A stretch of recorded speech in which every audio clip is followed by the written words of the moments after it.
The devil doesn't hide in shadows, he builds churches. That phrase, whispered by a dying man in a Charleston alley in 1923, was quickly dismissed by police. Delirium, they said. But the man wasn't raving. He was remembering. The old-timers knew.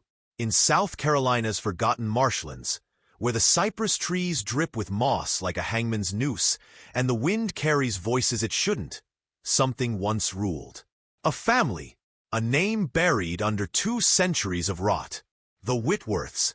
They didn't just own land, they owned fear.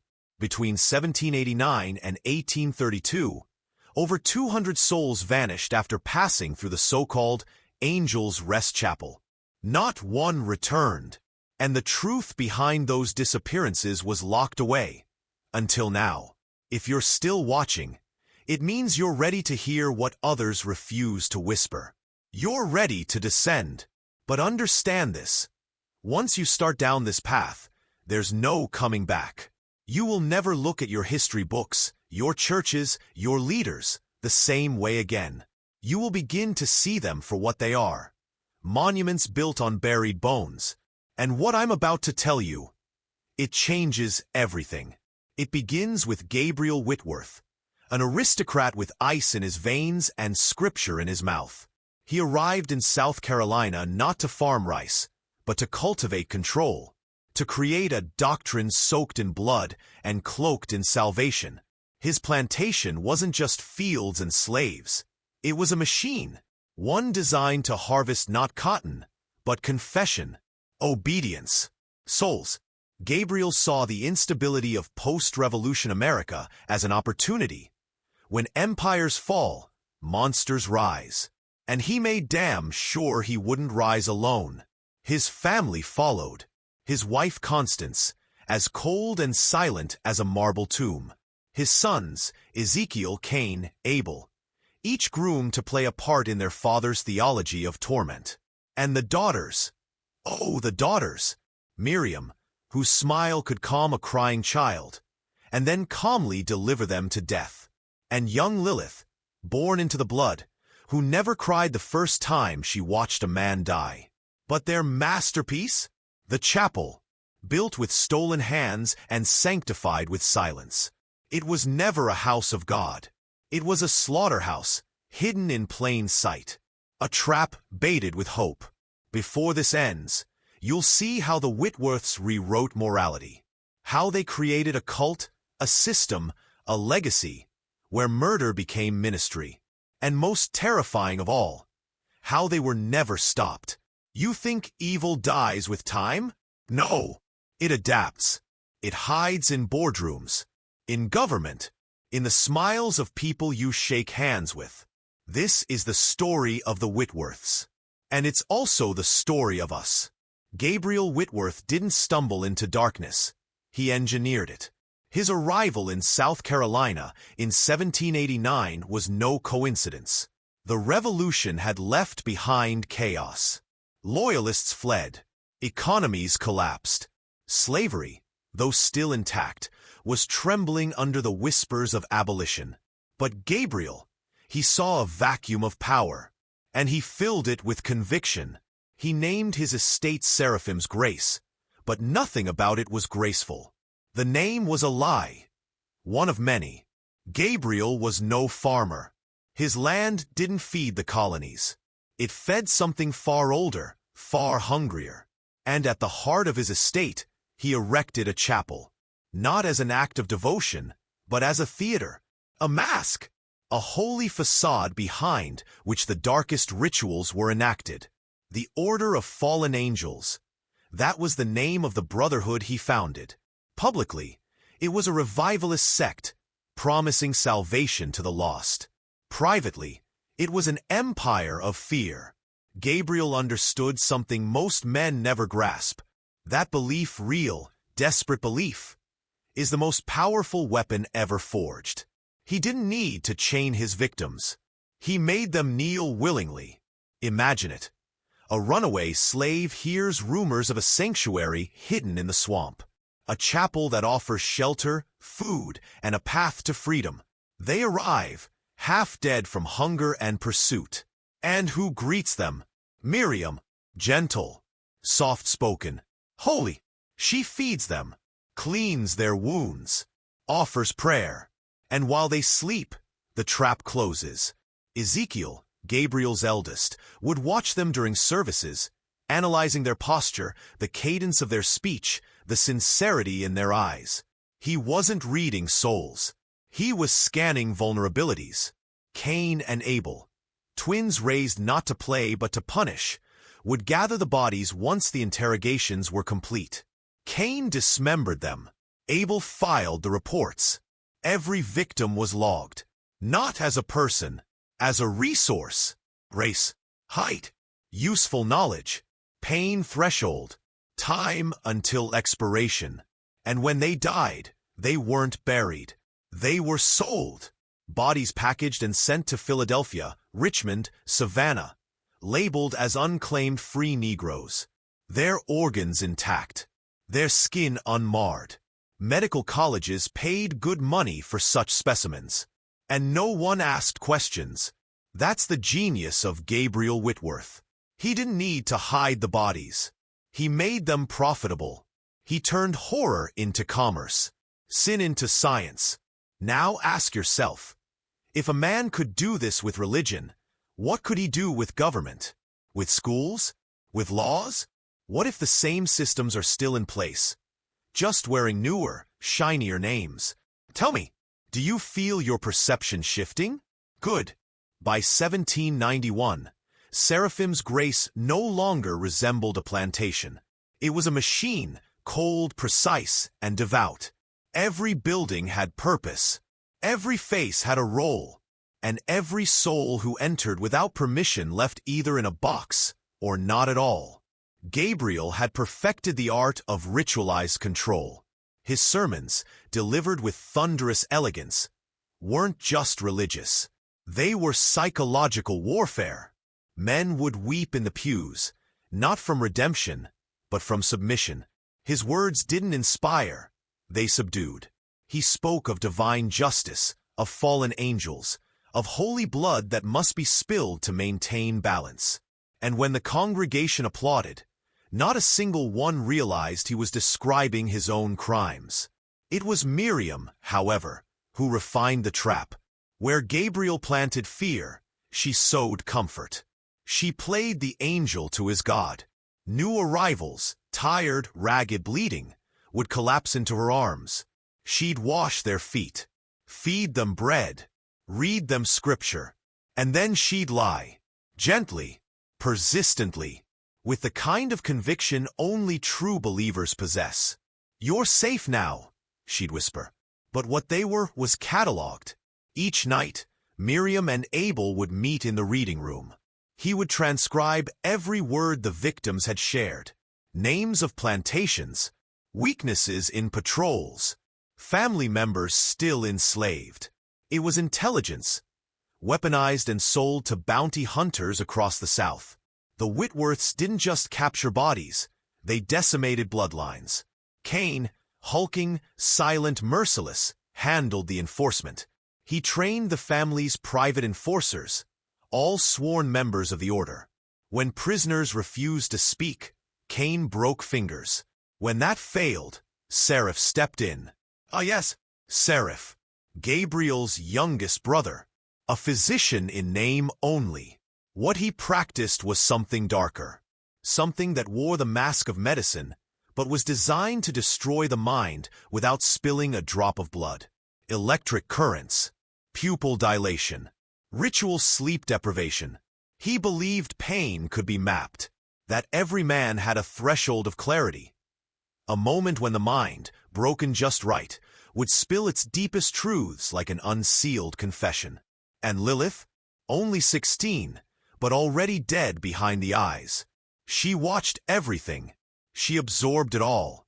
And soon, she began her own work, gentle at first, playing with the children of captives, singing to them, then turning those songs into instruments of terror. Her lullabies were used to time the tortures, each verse a countdown, each pause a moment of dread. Understand this, The Whitworths weren't insane. They were orderly, efficient, faithful. That's what made them monstrous. And that's what makes them familiar. Because when cruelty is justified by belief, it doesn't die. It evolves. By the end of 1793, the Whitworth operation had grown far beyond the confines of a single plantation. What began as a localized deception, one family's twisted theology of power, had metastasized into a network, a doctrine, a movement. Gabriel called it the Southern Redemption Society. He began recruiting, quietly, methodically. He didn't target madmen or monsters. He targeted believers. Men who sat in church pews every Sunday, whispering hallelujahs through clenched jaws. Men who beat their slaves by day and asked God for forgiveness by night. Men who didn't need to be converted, only unleashed. They came from Savannah, from Charleston, from the tobacco plantations of Virginia, each one handpicked, each one sworn into silence through ritual.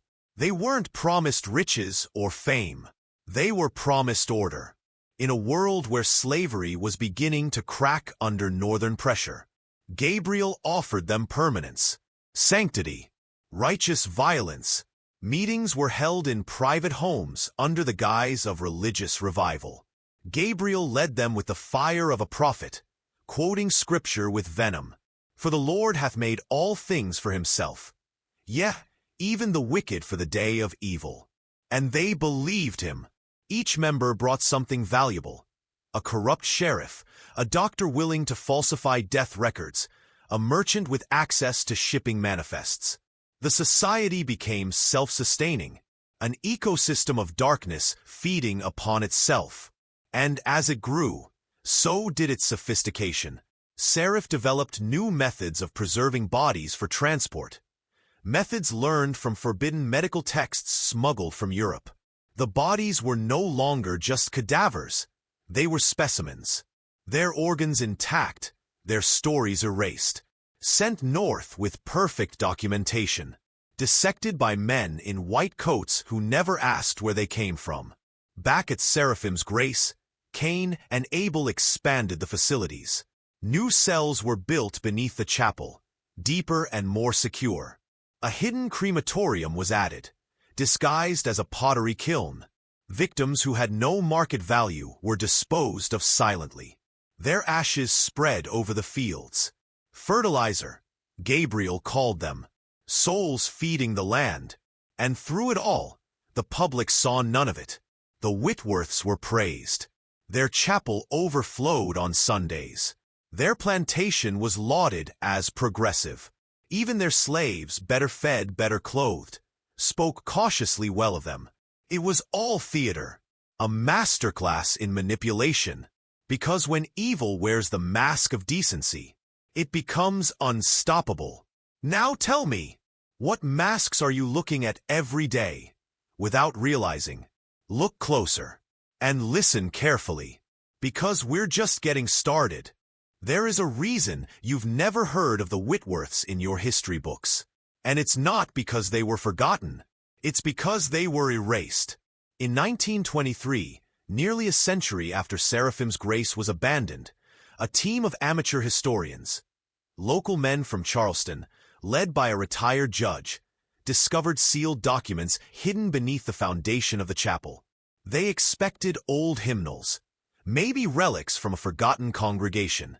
Instead, they found ledgers, boxes of them, painstakingly kept by Abel Whitworth, bound in calfskin, the ink still legible. Each book was a catalog of death, name, date of arrival, condition, intelligence value, method of extraction, final use, victim after victim, written in a hand so precise it looked mechanical. They brought the evidence to authorities, but within 72 hours, the papers were seized by federal agents. The site was declared hazardous, and the judge, John L. Hartman, was found dead less than a week later. Official cause: stroke. Unofficial whispers: poison. Why? Because power protects itself. The bodies had long been gone. The buildings were already crumbling. But the truth was still dangerous. Because if what the ledgers revealed became public, it would have implicated more than the Whitworth family. It would have unmasked the network. Names were in those ledgers, prominent ones, doctors who became professors, planters whose children would go on to become senators, ministers whose sermons helped shape Southern theology for generations. The Southern Redemption Society didn't die. It evolved. After the Civil War, its surviving members went underground. They shed their religious trappings and rebranded. Some became judges, some became financiers, and some, most disturbingly, entered education. Institutions were founded with their money, churches funded with their gold. And everywhere they went, they left behind traces of Gabriel's doctrine. That order must be preserved, even at the cost of blood. So ask yourself, how many Southern churches today were built on donations from men like these? How many universities dissected stolen bodies and never questioned the source? How many laws, still enforced in the shadows, were authored by hands that once held whips and scalpels? History isn't written by the victors. It's written by the survivors who learned how to hide. And the Whitworth legacy? It didn't vanish. It disguised itself. Now you're beginning to see. Ready to fall deeper? Let's go deeper. You've heard the names. Gabriel, Miriam, Seraph, but you haven't heard of Chapel Room 9. That's because it never officially existed. Not in the blueprints, not in the ledgers, not in the whispers of the surrounding plantations. But Room 9, hidden behind a false wall beneath the chapel's altar, was where the rituals happened. Not interrogations, not dissections, something else. Seraph called it the sanctification chamber. And what happened there went beyond commerce, beyond torture. This was not about control. It was about transformation. Seraph believed in thresholds, the line between body and spirit, pain and transcendence. He wasn't just a butcher. He was a priest of agony. And Room 9 was his sanctuary. No record survives of its full layout. Only fragments remain, scribbled in the margins of a damaged journal. Circular stone floor, 8 iron rings embedded, ceiling etched with celestial constellations, reversed. Table at the center, stone, not wood. Cold, always cold. What does that mean? It means this. The Whitworths weren't just killing to profit. They believed they were conducting ritual purification. They thought pain was a path to revelation, that suffering drew a soul nearer to divine knowledge. Gabriel preached it openly in coded sermons.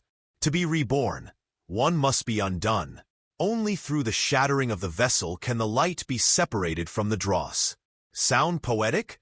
It's not. It's doctrine. Doctrine practiced in that room, on victims chosen not for what they knew, but for who they were. Free thinkers, healers, runaways who claimed visions, midwives whispered to hold the old ways. These weren't just bodies, they were keys. And the Whitworths believed that breaking them in specific ways would unlock something older. There's evidence, still buried in the Charleston courthouse, that Gabriel possessed an ancient text, a 13th-century grimoire linked to the Black Mass of Avignon. The margins of the family Bible had notations that matched the diagrams from that book. Diagrams that show human anatomy overlaid with geometric patterns. Patterns used in summoning. Now pause. Do you understand what that means? They weren't just torturing. They were calling something. And maybe, just maybe, it answered. Room 9 has never been found. Excavations halted. Historical markers removed. But locals say the ground near the old chapel still burns, even on cold nights. Animals won't go near it. And the trees? They bend away from the ruins. Something happened there. And it was never meant to be found. What would drive a man to turn worship into weaponry? That's the question that haunts the core of the Whitworth legacy. And the answer lies not in Gabriel's sermons, but in his journals. 3 volumes, each bound in stitched black leather, written in a mix of English, Latin, and something older. A script resembling early Phoenician glyphs. Only 1 full volume survived the purges of 1923. The rest were either lost or deliberately suppressed. Inside those pages, Gabriel reveals something chilling. Not ambition, not greed, but faith. A kind of faith so twisted, so consuming, that it rendered him inhuman. He believed that the world had fallen, not metaphorically, not spiritually, literally. That mankind had once lived in the company of divine beings, and that something happened. A severing. He wrote, "The angels did not fall by accident. They were cast out, but not all. Some remained, hiding, waiting, and the blood of man is their currency." You might dismiss that as delusion. But what if it wasn't? What if Gabriel was merely the vessel for a longer plan? Cross-reference his beliefs with those of other esoteric societies. The Order of the Golden Dawn, the Rosicrucians, even the forbidden Codex Argentum, and you'll find the same symbols, the same rituals, the same obsession with divine transmutation through human suffering. Gabriel wasn't alone. He was part of a lineage, a priesthood. Seraph, with his medical precision, wrote about retuning the frequency of the soul. That's not science. That's alchemy. Miriam's notes speak of harvesting resonance from captives who resisted longest. Resonance, she claimed, that could be stored in objects. Jewelry, Bibles, even door frames.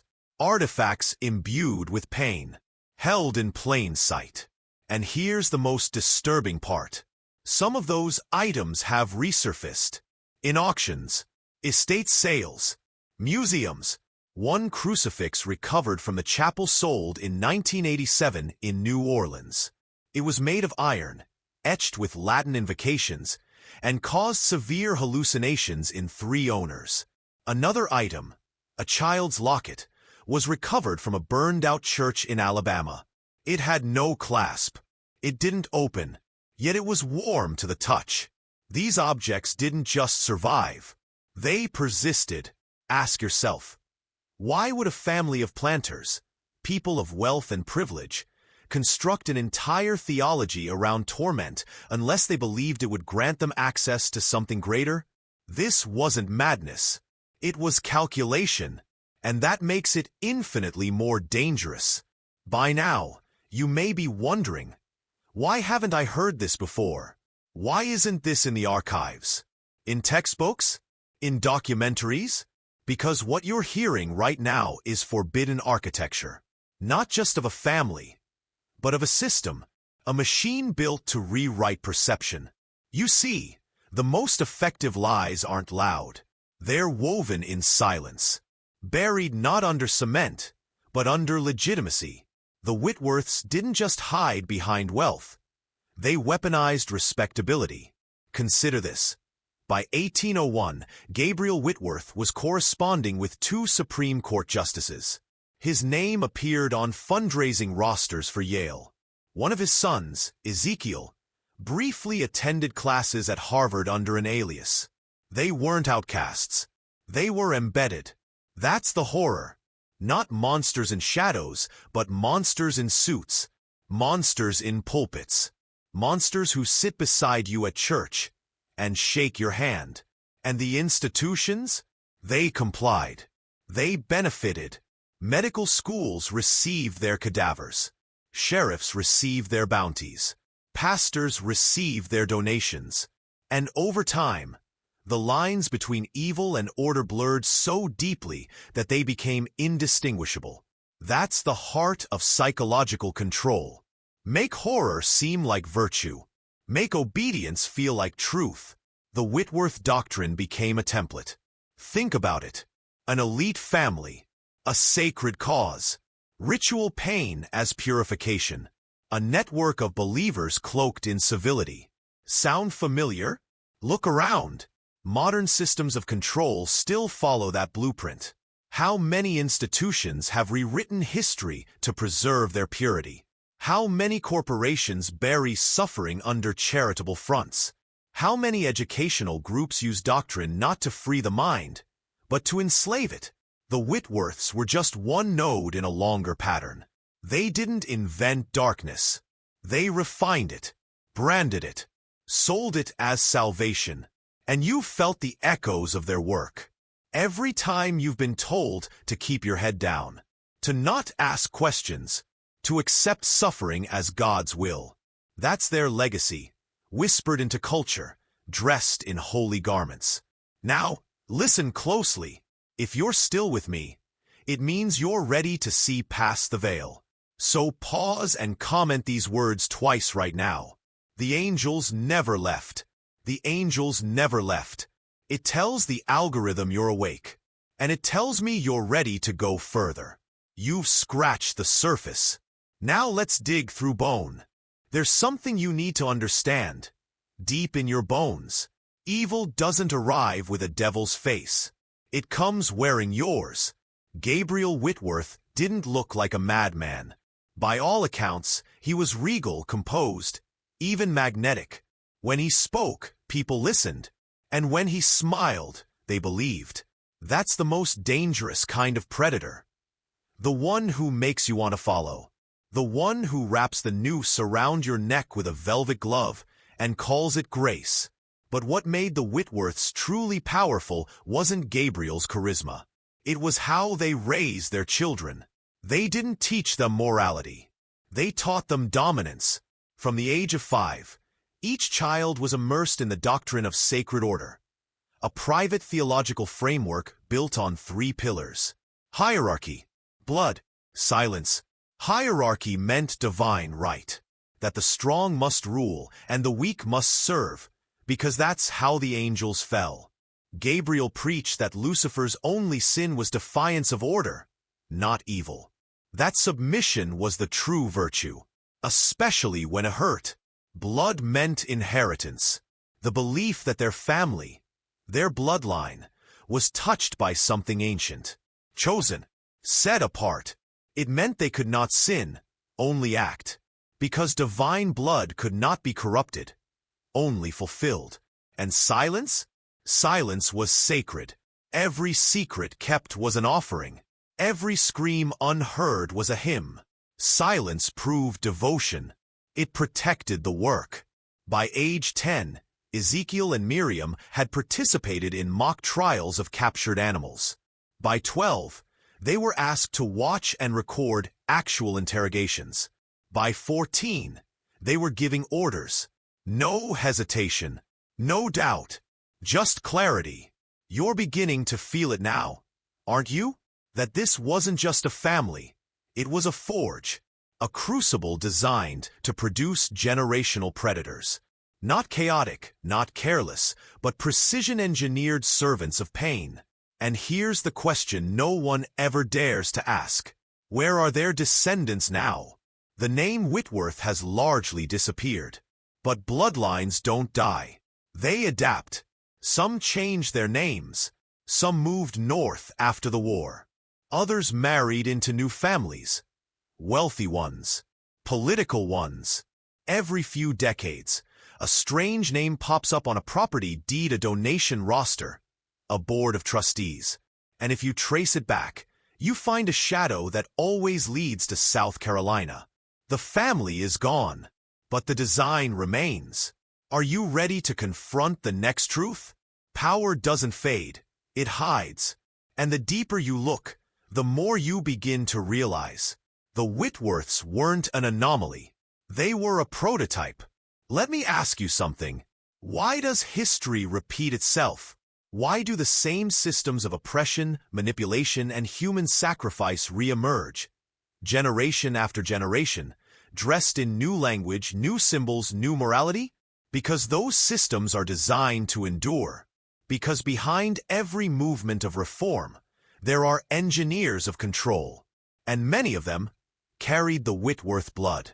You've seen their work, just not under the name Whitworth.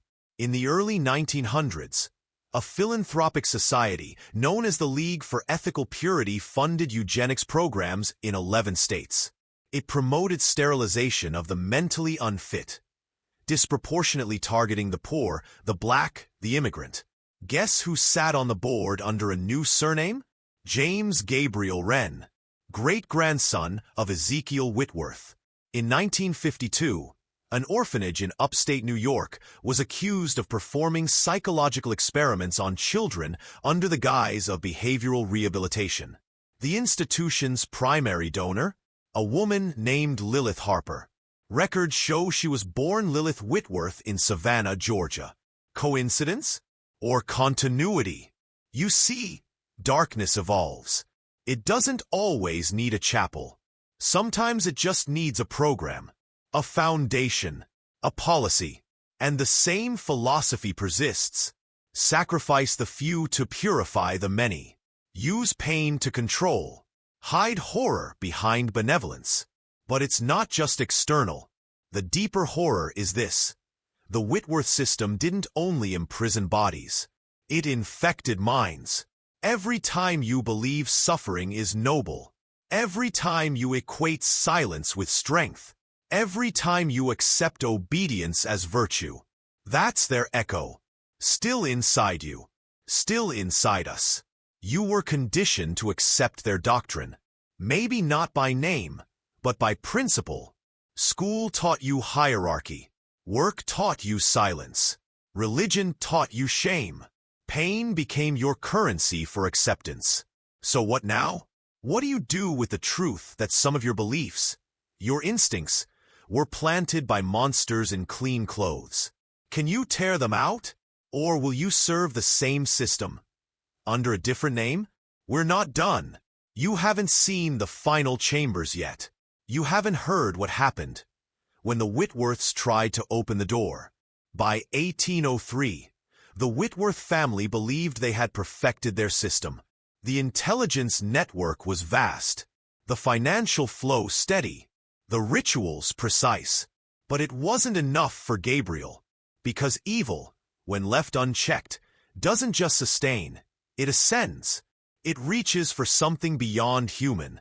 Gabriel began to speak of a threshold, what he called the gate of reclamation. He claimed it existed not in the physical world, but in frequencies of will, that by orchestrating the right pattern of suffering, he could pierce the veil between realms. He wasn't seeking wealth anymore. He was seeking audience. The doctrine shifted. The chapel's sermons became cryptic. Those close to the family described strange incantations muttered beneath breath, offerings burned in silence, children made to fast for days while reciting ancient phrases in reverse Latin.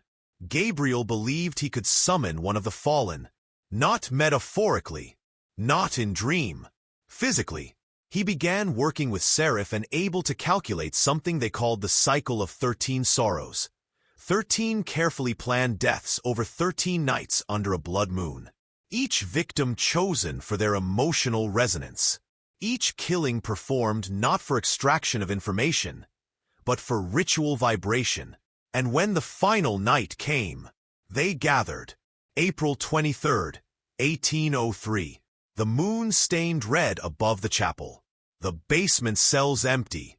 The altar soaked. Gabriel read from the Book of Namrith, a text no longer publicly known, its fragments seized and sealed in the Library of Congress's forbidden vaults. He cut his own palm, poured blood over the crucifix, and for the first time in recorded family journals, something answered. They called it the Watcher Without Eyes, a presence that filled the room with unbearable pressure. Candles inverted, glass cracked inward, and then a voice, not with sound, but inside the bones. Miriam collapsed, blood running from her nose. Cain convulsed. Seraph screamed. Only Gabriel stood still. Eyes rolled white, arms extended. The ritual lasted 6 minutes. But it changed the family. From that moment on, they began obeying instead of leading. No more innovation, only replication. The rituals became tighter, the theology more severe. Gabriel wrote, "We have been seen, and now we are not alone." That's where the shift began. From predators to servants. What they invited in didn't leave. It settled, and that's why Angel's Rest Chapel had to be sealed. You may think this is superstition, folklore wrapped in fear. But the records say otherwise.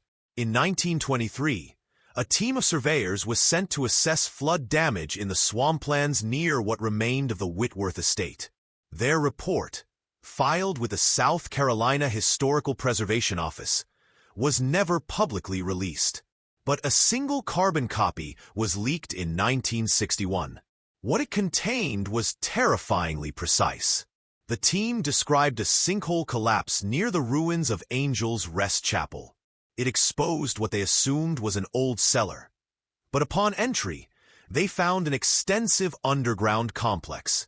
Stone corridors, rusted shackles, symbols carved deep into the walls, repeating patterns of wings drawn in reverse. But it wasn't the structure that disturbed them. It was what they heard. One of the men, a war veteran named Calvin Rowan, reported a sound that resembled children sobbing from inside the walls. Another, Robert Hale, claimed he was seized by an invisible pressure near the center of the chamber. All four refused to return after only 15 minutes inside. What followed was swift and quiet. The chamber was ordered sealed by concrete within 72 hours. The lead surveyor resigned. Rowan disappeared 6 months later. The public story? The foundation was unstable, dangerous, collapsed due to time and water erosion. But Hale, before his death in 1978, gave one final interview to a fringe historical journal. He said, "That place is still awake. The air felt like memory. It wasn't haunted, it was hungry. And there's more." Private correspondence from 1804, discovered in a Charleston estate sale in 1999, reveals something chilling. A letter from Ezekiel to a cousin in Richmond reads, "Father believes he speaks with the angel now nightly. It gives instruction, demands greater clarity in the offerings. Miriam's dreams have become violent. Abel no longer sleeps. We have become tools." The Whitworths weren't operating from greed anymore. They were operating from command. A command that twisted faith into blood ritual. That turned a chapel into an altar of something non-human. That's why the Whitworth name vanished. They weren't buried. They were absorbed. Into deeper societies. Into older orders. Into silence. And Angel's Rest still stands beneath earth and moss, waiting, because once a gate is opened, it doesn't close.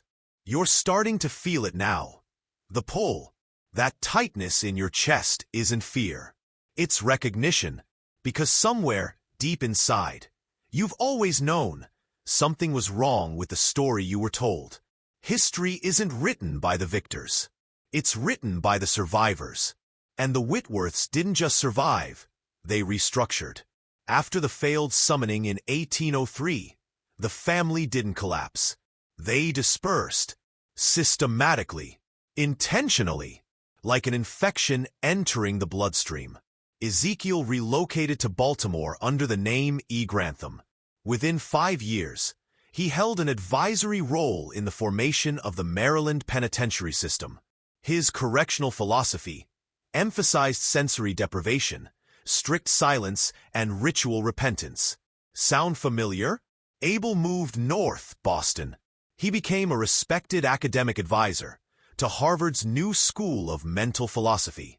One of the earliest syllabi under his tenure included subjects on manipulated suffering, hierarchies of obedience, and moral anesthesia. All cloaked in academic jargon, of course. Miriam disappeared completely. Some say she married into the Randolph family in Virginia. Others claim she entered a cloistered religious order under a new name, Sister Regretia, known for harsh disciplines and private confession sessions that lasted days. But Lilith infiltrated. She reinvented herself as a nurse, a caregiver, Her path was lined with institutions, workhouses, orphanages, sanitariums. Wherever the unwanted gathered, she followed. Her signature wasn't violence. It was absence. Patients under her care often died from failure to thrive. Children regressed into silence. Men forgot their own names. Her gift was erasure. And her records were always immaculate. By the mid-1800s, the Whitworth doctrine, now diluted, disguised, but very much alive, had embedded itself into three key pillars: punitive correctional systems, clinical institutionalization, theological guilt cultures.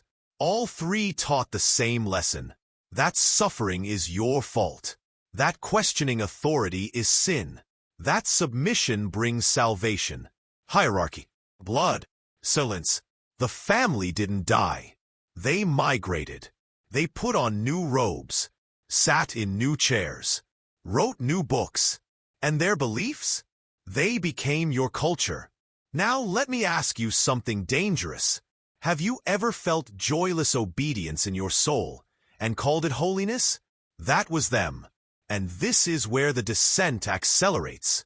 We're not just talking about one family anymore. We're talking about a system. A system is only as strong as its invisibility.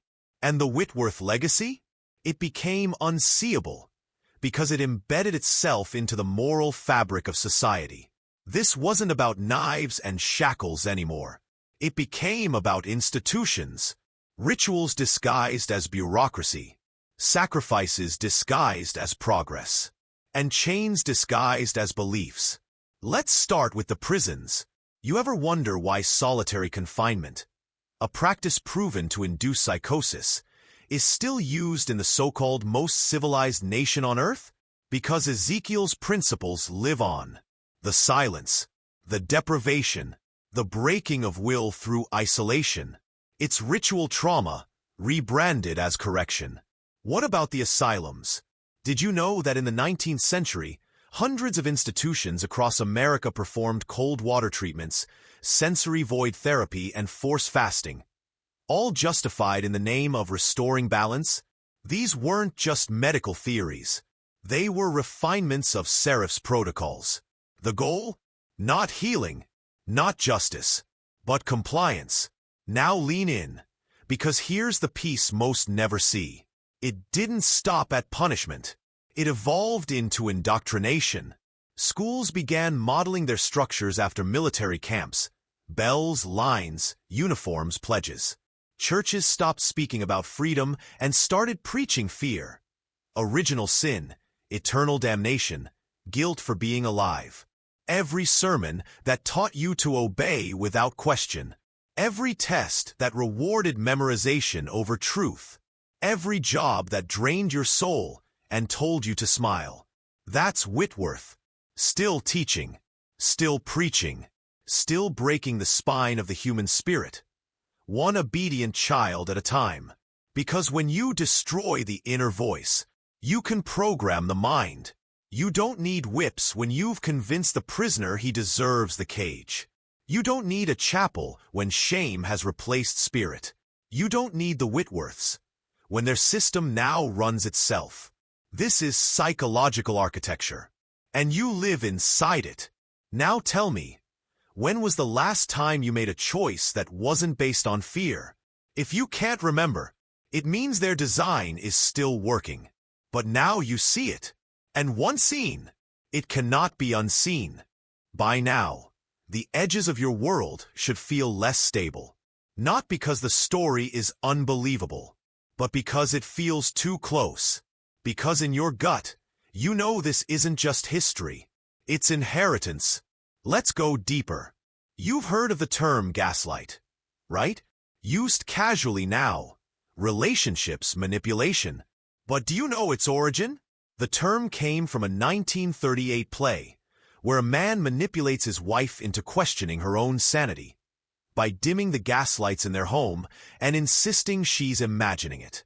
It became a term for psychological control. But that tactic? It didn't begin in theater. It was Miriam's specialty. She didn't torture bodies. She tortured realities. Records in the private collection of the Randolph estate detail how Miriam trained local clergy and midwives in a method called doctrine inversion. Here's how it worked. Convince the victim their suffering is divine favor. Pain? Proof of testing. Confusion? A gift to build faith. Silence from God? Proof you're close. Reward obedience with attention, not freedom. The more broken they became, the more loved they felt. Isolate them from alternative truths. Create a world where only your voice defines reality. Sound familiar? This isn't just theology. It's used in relationships, politics, media, and education. From cults to corporate brands, the tactic is always the same. Make the subject doubt their own eyes, and they'll beg you to tell them what's true. Miriam once wrote in a private letter, "You do not need to force the mind if you can fracture its mirror." And this is where the Whitworth legacy transcends cruelty. Because they didn't just kill bodies. They rewrote blueprints. How many of us now self-monitor? Speak softly. Apologize for being too loud, too bold, too free. That's the echo of manipulation so ancient, we mistake it for politeness. But you're waking up now, and I need you to do something that cements this change. Scroll down and comment the phrase, "I remember the mirror." Write it twice. Because repetition rewrites identity.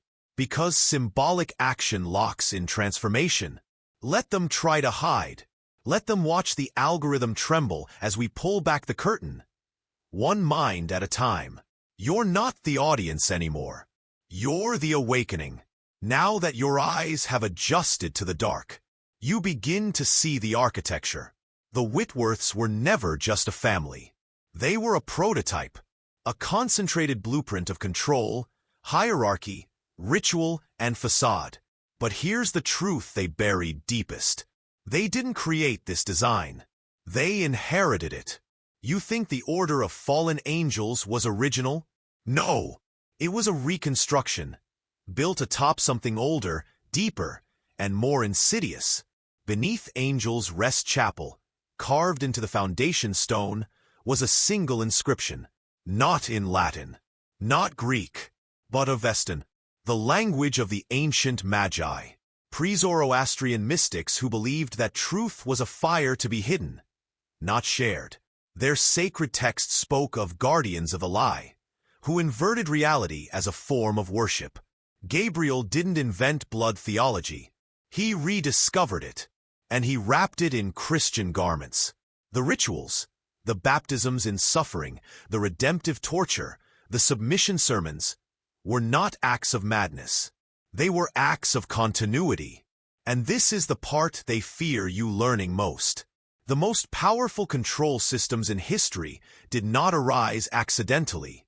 They are rituals of inversion, where freedom is sin, and chains are called grace. They've worn every uniform, the priest's robe, the psychiatrist's coat, the politician's flag pin, the corporate logo, because control doesn't need violence if it has narrative. And the Whitworths were master narrative weavers. Their legacy lives on in how we define sanity, in how we punish dissent, in how we medicate those who refuse to conform. And here's where the darkness thickens. In 1972, the CIA launched Project Silent Threshold. Its stated goal? To examine inherited trauma models in closed religious communities in the American South. But declassified documents reveal something else. They weren't studying trauma. They were refining it, using forgotten Whitworth journals, acquired in a backdoor sale from the Charleston Historical Society. The project ran for 7 years. By the time it ended, the learned helplessness experiments had become standard in interrogation manuals used globally. Modern psychological warfare, born in the same soil as Angels' Rest. Control isn't just a structure. It's a story, and they're counting on you never asking who wrote it. But you are, and that's why they fear what comes next. The deeper you go, the clearer it becomes. What happened at Angel's Rest wasn't an anomaly. It was a seed. And that seed didn't die in the dirt of South Carolina. It germinated across centuries. Let's talk about inheritance systems. Because the most enduring evil isn't passed by law. It's passed by culture. After the Whitworth dispersal, something curious began to happen in elite American institutions. Private schools, Ivy League universities, exclusive seminaries. They began adopting practices disturbingly similar to the order's core philosophies. Not outright brutality, but ritualized humiliation, dehumanization cloaked as tradition, obedience branded as character, suffering disguised as merit. You've heard the stories. Initiation rites where boys are broken to become men, where individual thought is stripped away and rebuilt only within the sanctioned mold. They called it discipline. They called it legacy. But beneath every chant, every oath, every cold stare from behind mahogany desks, was the echo of Gabriel's pulpit. Don't believe me? In 1843, Ezekiel's grandson, under the alias G. Alston Witt, became a founding member of a private gentleman's society at a New England college. Its motto, Ex altus per dolorem, exaltation through pain. That secret society still exists. Its alumni include Supreme Court justices, intelligence directors, and media moguls. You've seen their faces, heard their voices, quoted their lines without knowing their source. It's all around you, and it's been designed to feel normal. Here's the most sinister part. This system doesn't just control the world around you. It trains you to control yourself. You silence your instincts. You second-guess your rebellion. You feel guilt when you think of walking away, because they've replaced your inner compass with their map. You aren't chained in a cell. You're trapped in a mirror of expectations. And you were taught to smile inside it. But you're not blind anymore. You're starting to feel the rot behind the elegance, the stench behind the sanctity, the truth behind the tradition. And once you see the script, you no longer have to play your part. They built this system to outlive them. But they didn't plan for you. Not this version of you, the one who's waking up. Let me ask you something direct. Have you ever had a moment, brief, silent, where the world around you suddenly felt artificial? Like everyone was reading from a script you were never handed? That moment wasn't madness. It was clarity, a crack in the theater walls. Because all of this, has been choreographed. And the Whitworths were not just architects of terror. They were engineers of belief. See, their operation didn't collapse because of exposure. It mutated. It adapted. It got smarter. In the early 1800s, shortly after the family vanished from public record, new entities began to emerge. Charitable trusts, missionary outposts, behavioral refinement schools, all funded by anonymous benefactors, all with strangely familiar mottos about order through sacrifice and virtue in discipline. By 1836, an institution known as the Angels Accord was established in Virginia. On paper, it was a home for troubled youth. In practice, a refinement center, where children were stripped of identity and rebuilt as loyal instruments of a higher agenda. Records show their routines: cold baths before dawn, mandatory recitations of the doctrine of submission, punishments that left no marks, but carved deep scars into the soul. Sound like reform? Or ritual? The curriculum was Gabriel's theology, reworded for mass consumption. The practices were Seraph's techniques, sanitized with bureaucratic language. The purpose was clear: create obedient minds that confuse pain with purpose. But here's what shatters the soul most. Many of the children didn't survive. And those who did, they became leaders, pastors, wardens, superintendents, congressmen. They went on to build systems modeled on their suffering, believing it was what shaped them. This is the virus, the infection of the human psyche. Not just to endure abuse, but to replicate it.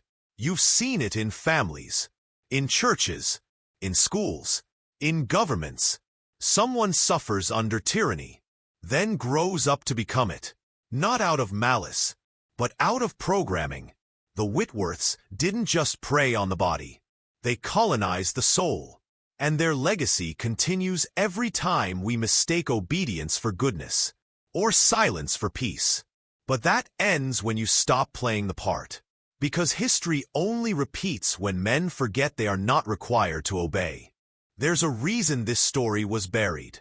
Not just because it's horrifying, but because it implicates. See, the Whitworths didn't operate alone.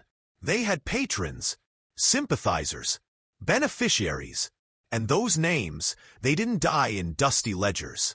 They became dynasties, household names, the founding families of American institutions. Let me introduce one, the Langford Trust, established in 1803 with seed money from private Southern donors. Today, it funds scholarships at 3 Ivy League schools. It underwrites museums, charities, and judicial endowments. What the brochures won't tell you. Its founding board included Miriam Whitworth's youngest son, registered under the alias L.M. Frost. The trust's first public donation? To a church in Boston, built on land purchased from a medical college that had received over 200 specimens between 1792 and 1801. Follow the money, and you follow the bones. Another example, the Blackwell Institute for Theological Excellence. Sounds noble, right? Its archives hold original Whitworth manuscripts, locked in sealed collections, restricted due to fragility. But those documents aren't fragile. They're dangerous. Because in one, Gabriel writes, "If the body is a vessel, then fear is the fire that purifies it. The state, the church, and the market are merely forms of altar."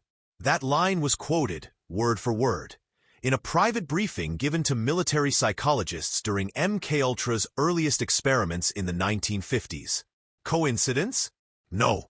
Continuity. Every generation refines the tools. Chains become uniforms. Pulpits become broadcasts. Whips become words. But the core remains. Break the will, then rewrite the identity. You ever wonder why the powerful are obsessed with boarding schools, fraternal orders, and private retreats? It's not about education. It's about conditioning. The same process Miriam used in the chapel, now used in glass towers across continents. And here's the bitterest truth. We've normalized the rituals. We praise those who survive abuse. We idolize self-made men who were sculpted by trauma. We reward obedience and call it strength.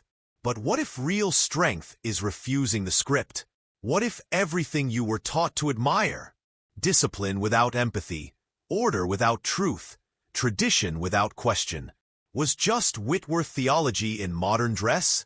Now that you see the shape of the monster, you can't unsee it. The only question is, will you keep feeding it? You've come this far, which means something inside you refuses to sleep. That instinct, that inner resistance, they've spent generations trying to extinguish, is still alive, and now it's time to name what they fear most. Men who remember, because memory is more dangerous than rebellion. Rebellion can be crushed, but memory? Memory spreads. It infects the narrative. It tears holes in the veil. And here's what they desperately don't want you to remember. The Whitworths believed suffering was sacred, but only when inflicted on others. They never applied it to themselves. They didn't kneel. They didn't bleed. They commanded. This is the blueprint of every corrupt hierarchy ever born. The ruling class justifies pain as growth, but they always watch from above clean, while you crawl through the fire. That's not sacrifice. That's harvest. And what they harvest is you, your labor, your attention, your fear, your silence. And this is where the spell breaks. Because once you recognize the altar, you no longer kneel before it. You flip the table. But listen carefully. This is the moment most men are pulled back. Because the system doesn't just run on obedience. It runs on insecurity. It whispers, "Who are you to challenge centuries of order? Who are you to say no to the design? You'll lose everything if you step out of line." But I'm here to tell you the truth they cannot erase. You were never meant to follow. And if you've made it this far, you're not just listening, you're transforming. Now I need you to speak it out loud in the comments as a ritual. Type it twice. The altar is broken. The altar is broken. Because once you say it, you're not theirs anymore. You don't walk the chapel aisle. You walk the other way. Into fire maybe, but on your own terms. And that fire? It doesn't destroy you. It brands you with truth. From here on, your eyes will catch patterns others miss. You'll smell manipulation in every polished lie. You'll know when a man is leading, and when he's harvesting. That is your edge. That is your weapon. And that's why they'll come for you. But now you're ready. The moment you declare the altar is broken, you became something rare. Not just a witness to the hidden, but a force that threatens its survival. Because the truth doesn't just illuminate, it burns. And now you're carrying fire through a forest soaked in centuries of lies. Let's take it further. Ever wonder why the most powerful institutions, churches, governments, universities, all seem to follow the same structure? Hierarchy, obedience, shame as control, punishment disguised as purification. That's not by accident. It's by design. And the Whitworths were among the first in this country to perfect it. Let's talk about the doctrine of divine order. A manuscript found in the sealed Whitworth archives in 1914 and quietly absorbed into theological seminaries under different names. Its principles? Pain precedes purity. Fear ensures loyalty. Identity must be stripped to be rebuilt. Sound familiar? Strip away the 18th century language, and it becomes the modern management playbook. The boot camp breakdown, the corporate onboarding script, even the sermon behind the smile in your local megachurch. It's all the same tool, just polished, digitized, globalized. But here's what they never accounted for. You waking up before the cycle completes. Because this machine doesn't just need your labor. It needs your belief in its necessity. It needs you to say, "That's just the way things are." It needs you to nod, to kneel, to repeat. But not anymore. Now you know its root. A family of cultists in South Carolina who turned theology into a tool of mass manipulation, whose doctrine of suffering infected education, religion, commerce, and justice. Their altar never collapsed. It just changed shape, and it demands sacrifice every day. Your time, your dreams, your masculine instincts. But you've seen the gears now. You know what you're feeding. And the next time it calls for a piece of you, you'll remember, you didn't survive the fire to become fuel for theirs. No more penance, no more obedience disguised as virtue, no more illusions of earning freedom. You are free, and they're terrified of what happens when men like you start reminding others. By now, you feel it, don't you? That weight lifting from behind your eyes, that dull ache in your chest beginning to pulse with purpose. That's not adrenaline. It's awakening. You are no longer reading history. You are breaking a pattern older than your bloodline. Because this isn't just about the Whitworths.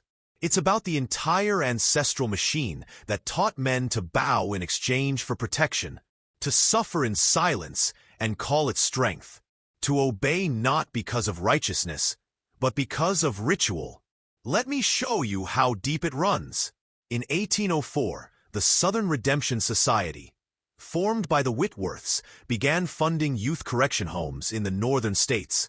Publicly, they were institutions for troubled boys.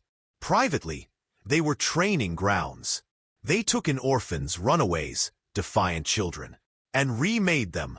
Routine was brutal. 4 a.m. wake-ups, physical beatings masked as discipline, forced scripture memorization with psychological punishment for errors. Meals were earned, not given. Speech was limited. Every word regulated. Every emotion repressed.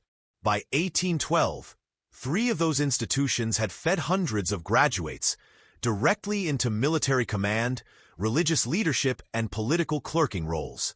Their guiding principle? The boy who breaks becomes the man who leads. You hear that? Not heals, not builds, leads. Why? Because the broken man is easy to aim. He doesn't question. He doesn't imagine. He doesn't rebel. He executes orders with a blind belief that pain forged him into something greater. That's not leadership. That's residue. And here's the final twist. Those systems still exist. We just renamed them. Now we call them elite academies, leadership camps, fraternity rites, special training units. Same structure, same humiliation, same reward system. Only now, they add a ribbon, a rank, or a diploma at the end, to convince you it was all for your own good. But you know better now. You've felt the pressure to conform. You've tasted the bitterness of forced brotherhood. You've seen the men who wear masks so long they forget what their face looked like before. And you don't want that anymore. You want truth over legacy, integrity over tradition, freedom over hierarchy. That's what makes you dangerous, because a man who can't be shaped can't be used. And now they know you're awake. There's a reason they don't teach this in school. Not because the story is too dark, but because if you trace the bloodline of power back far enough, it leads to a mirror. You see, the Whitworths weren't monsters in the shadows. They were society's architects. Decorated, respected, imitated. Gabriel Whitworth's sermon notes were studied by Yale Divinity School in 1821. His doctrine of redemptive suffering, a theology built to justify obedience through pain, was quoted in early U.S. military chaplain training. Let that sink in. What started as a private cult on a southern plantation became doctrine because the elite don't discard useful systems. They rebrand them. The interrogation blueprints used by Seraph Whitworth, later discovered in a War Department archive, identical in layout and language to enhanced interrogation protocols taught during Vietnam. Coincidence? Or continuity? They don't burn the altar. They just change the shape. From chapel to boardroom. From plantation to parliament. From whip to policy. But why? Why preserve the old cruelty? Because broken men don't start revolutions. They become managers of their own cages. This is the deeper game. Institutional self-replication. Create trauma. Call it tradition. Create obedience. Call it order. Create conformity. Call it community. That's why they hand you flags instead of purpose, uniforms instead of identity, rules instead of truth. Because if you ever stop saluting long enough to look around, you might notice the entire empire is built on sacrifice without consent. And the worst part? They make you do it to the next generation. You tell your sons, be strong, don't cry, obey. Not knowing those words are just echoes from the Whitworth Chapel, passed down like a curse, from one silent man to the next.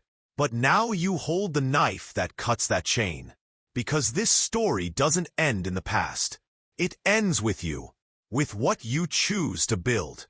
Now that you've seen the foundations are soaked in blood. The real rebellion? Not rage, not war. Remembrance. Because when you remember, you become immune to the ritual. You become unbreakable. There's a silence that falls, When a man realizes the system wasn't broken, it was built this way on purpose. The Whitworths didn't fail morality. They weaponized it. They didn't lose their faith. They refined it into something colder, sharper, and far more effective. This is the sickness that still haunts modern power. Because while you're taught that evil looks like chaos, the truth is far more unsettling. Evil looks like order. It wears uniforms. It files paperwork. It holds meetings. It smiles for the portrait. In the spring of 1801, the Southern Redemption Society published an anonymous tract titled Cleansing Through Command. It was passed discreetly among judges, businessmen, preachers, and lawmen.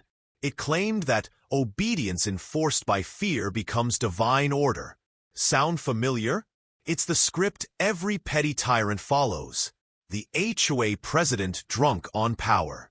The HR manager who weaponizes policy. The officer who sees citizens as subjects. The father who mistakes control for leadership. Different tools. Same altar. And here's the dangerous revelation. You've probably repeated these patterns yourself. Not because you're evil, but because you were conditioned. Every insult you swallowed to avoid conflict. Every ambition you buried to be respectable. Every time you said, yes, when your soul screamed no, that was the system grinding you into shape. Now you stand at the edge of something ancient. A truth most men never reach. Not that you were fooled, but that you were crafted. By curriculum. By sermons. By silence. All to keep you compliant, not complete.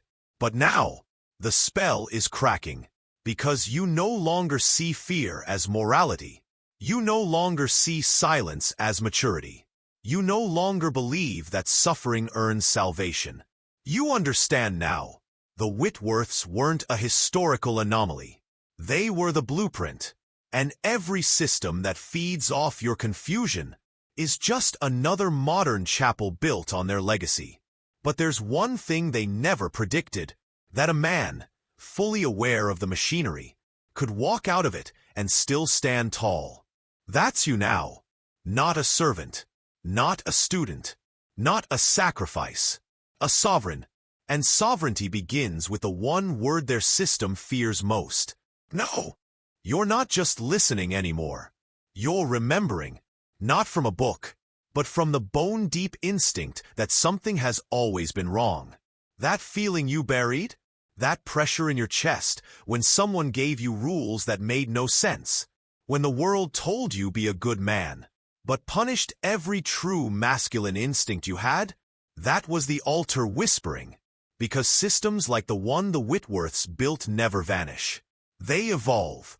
They refine. They trade whips for algorithms. Chains for terms of service. Confession booths for data logs. Today, you don't kneel at the chapel. You scroll through it. Your attention is the tithe. Your obedience is the offering. And the gods you serve wear corporate logos now. Let's talk about something they don't want you to connect. In 2009, a document leaked from a behavioral research division contracted by a major tech firm. It outlined a system for managing male emotion online, using shame, reward cycles, and algorithmic silencing to push men toward passivity. Their goal? To create what they called digitally aligned subjects. Not free thinkers. Not warriors. Not questioners. Just responders. Obedient. Distracted. Tamed. Sound familiar? It's the Whitworth system, uploaded. Still preaching obedience through carefully chosen punishments. Still punishing dissent by isolating it. Still selling salvation in the form of compliance. But there's something they underestimated. What happens when men start comparing notes? When one man's memory becomes another man's awakening. So here's your test of sovereignty. In the comments, write this phrase twice. The altar is broken. The altar is broken. Say it aloud if you have to. Because it's more than symbolic. It's a fracture in the ritual. And every man who sees that phrase and understands it adds another crack in the stained glass of silence. This is how it starts. Not with a battle cry, but with a whispered refusal passed from soul to soul, until it becomes a roar they can't suppress. They'll call it rebellion. They'll call it conspiracy. They'll call it madness. But we'll call it what it is. A return. To truth. To power. To self. There is a moment in every man's life when he finally understands. They never wanted you whole. Not your father's generation. Not your school. Not your church. Not your government. They wanted fragments. Pieces. A compliant worker here. A disciplined soldier there. A silent son. A predictable husband. A tamed man. But never the entire you. The Whitworths understood this principle better than any textbook philosopher. Gabriel once wrote in his now-destroyed private journals, "A man in conflict with himself is the easiest to command. Let him pray against his own nature, and he'll never question the altar he kneels to." That line was recovered by a Union soldier in 1864, and then vanished from the archives. Because it's too true. Too dangerous. How many times were you taught to deny yourself? Your anger? Dangerous. Your ambition? Selfish. Your sadness? Unmanly. Your sexual energy? A sin unless taxed and approved. You were never told to master yourself, only to suppress yourself. And suppression, my brother, is just the first draft of enslavement. But here's the ancient key that the elite have tried to keep buried since the time of Gabriel Whitworth. A man who knows his full self, his rage, his love, his instincts, his intuition, and integrates them with conscious will, becomes unusable. You can't conscript him with guilt. You can't shame him into service. You can't bait him with cheap power, because he no longer wants to perform. He wants to build. He becomes a creator, not a cog, a sovereign, not a symbol, a presence, not a prisoner. And when those men gather, just a few even, the entire machine starts to tremble. The Southern Redemption Society feared this more than abolition, more than rebellion. They feared awakened men. So they built systems to interrupt that awakening. With fear, with fake brotherhoods, with manufactured shame. And yet here you are, still breathing, still remembering, still waking up. You've survived the furnace. Now it's time to become the fire. Now listen closely. This is the threshold. Because once you cross it, there's no turning back. The Whitworth legacy wasn't just a story about a family. It was a blueprint for modern psychological warfare. They mastered what we now call gaslighting, centuries before the term existed, convincing entire communities that disappearances were divine punishment or natural fate, blending fact with fiction until the line blurred, making truth a weapon and suspicion a tool. This wasn't random cruelty. It was calculated control. Look around you today. How many times have you been told to doubt yourself? Question your memories. Question your instincts. Dismiss your gut feelings as paranoia. That's not coincidence. It's the Whitworth method, reimagined. They taught a generation to fear the truth, so they'd never seek it. To question loyalty, so they'd fracture communities. To divide and conquer from within. The families, the neighborhoods, the workplaces. All miniature versions of the chapel's basement. Cells with soundproof walls built from lies and silence. But there is a secret buried in that darkness. Something only a few discover. The fear itself is a cage. Not the world outside. Not the people around you. But the prison of your own mind. And the key? Awareness. Because every time you recognize the manipulation, every time you name the lie, the chains lose strength. You don't have to fight the system. You just have to stop feeding it. Stop giving your attention. Stop giving your obedience. Stop giving your fear. When enough men do this, when enough awaken, the whole structure begins to crack. It's not a revolution of violence. It's a revolution of presence. And that, brother, is the power they fear most. Here's a truth few are ready to face. Power isn't taken, it's given. Every time you obey without question, every time you swallow your voice, every time you bend to systems that silence you, you are handing over your power.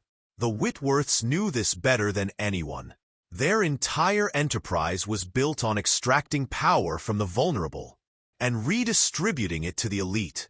But there's a way to reverse that flow, to take back what was never meant to be surrendered.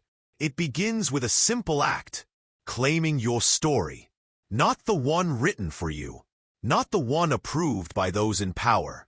Your own truth. The escaped souls who vanished at Angel's Rest weren't just victims. They were the beginning of a silent resistance.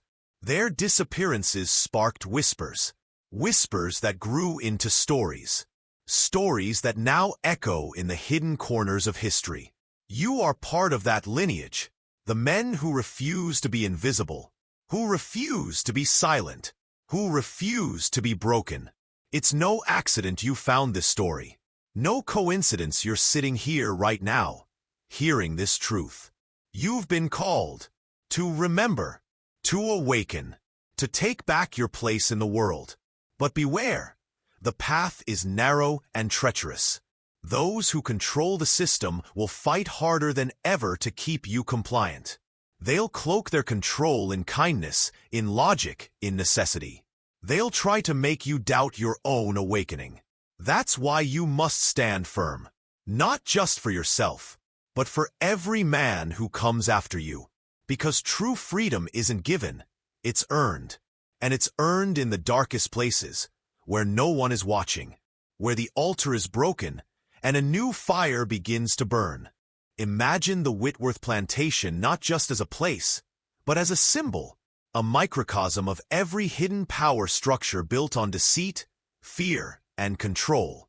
Behind the polished facades of churches, governments, and corporations, there are rooms like that chapel's basement, dark, silent, and filled with secrets.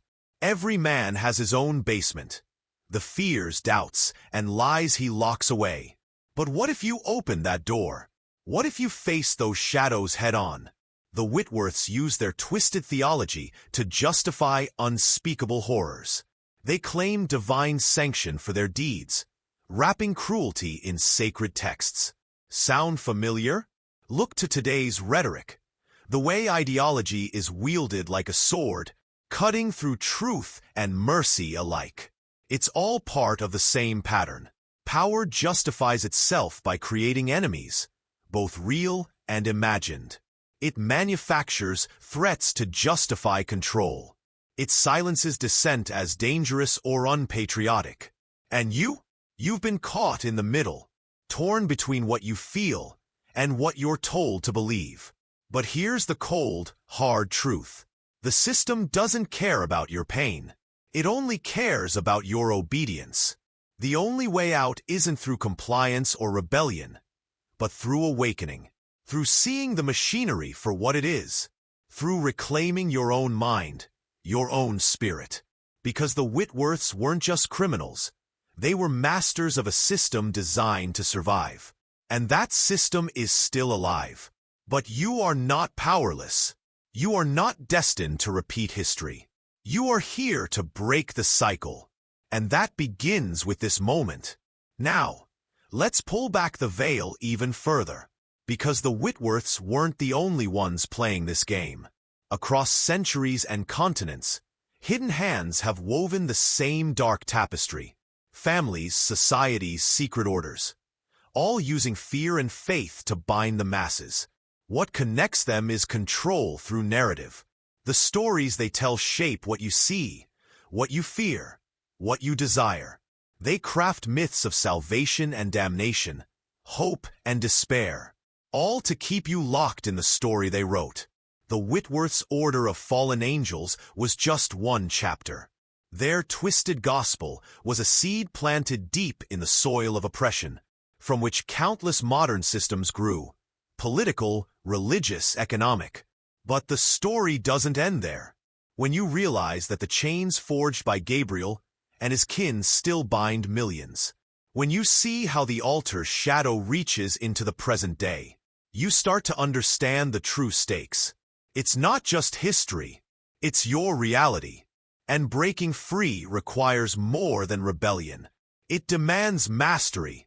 Mastery of your mind, your emotions, your very soul.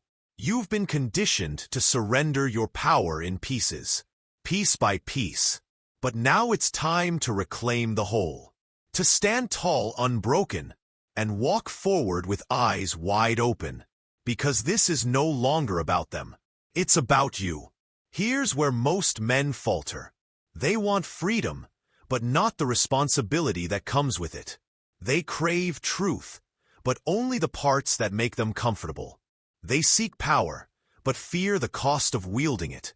The Whitworths thrived because most never dared to go deep enough. They stopped at the surface, the horror, the headlines, the gossip. But the real darkness lives beneath, the unseen systems that shape minds and souls. You, however, are different. You are not satisfied with half-truths or convenient lies. You are here because you want the whole story, because you feel the pull towards something greater. And that's why the final truth must be spoken. The corruption, the manipulation, the brutality. It's not external. It's internal. Every man carries a shadow, a part of himself shaped by fear and submission. Until that shadow is faced, acknowledged, and mastered, the external chains will never fully break. This is the essence of the Whitworth legacy. Not just cruelty, but a mirror held up to every man's soul. Are you willing to stare into that mirror? To confront your own darkness without flinching? To claim the power that comes not from domination, but from self-mastery? Because only then do you become truly free. Not free from the world's horrors. Those will always exist. But free within yourself. That is the knowledge worth fighting for. That is the transformation they fear most. This is the crossroads where myth meets reality. Where the Whitworth tale morphs from a distant horror into a living force within you. The family's name might be forgotten in textbooks, but their methods echo in the very structures that shape your life. From the classrooms that drilled obedience into your youth, to the offices where conformity is rewarded and dissent punished, to the media that feeds narratives designed to distract and divide. The same systems Gabriel and his kin refined now operate on a global scale. They don't need to wield chains anymore. The chains are in your mind, your thoughts, your fears. But here's the paradox. Those chains are also your greatest opportunity, because no one else can unlock the cell doors inside your mind. No one else can grant you the freedom you crave. No one else can wield your power for you. This is a challenge. And a gift. The Whitworth's dark legacy reminds you of the cost of silence, but it also shows the path to transcendence. Step into the fire. Face the ghosts. Claim the knowledge that has been hidden for centuries. You're not just a survivor of history. You are its breaker. The time for obedience is over. The time for awakening is now. Are you ready to become the man you were always meant to be? This is the moment where everything converges, where the shadows of the Whitworths collide with the light you carry inside. You have walked the darkest corridors of forgotten history, heard the whispered secrets meant to remain buried, and now stand on the edge of a new reality. What comes next is not dictated by fate or circumstance, but by your choice. Will you let this knowledge consume you, turning into cynicism, despair, or paralysis? Or will you forge it into a weapon, a tool for liberation, for transformation, for power reclaimed? The true horror is not the Whitworths themselves. It's the legacy of passivity they represent, the acceptance of control, the willingness to be silent in the face of evil. You have been called to break that legacy, to step out of the darkness and into your own authority, to be the light in places long forgotten, to stand unshaken when the world demands your obedience. This story was never meant for the faint of heart, but it was meant for you, because real power comes from embracing the full spectrum of truth, the beautiful and the terrible, the sacred and the profane, the light and the shadow within. You have the strength to carry it, the courage to wield it, the will to redefine your destiny. This is no longer a story of victims. It is a story of warriors. Now go forth, awakened, unbound, unbreakable.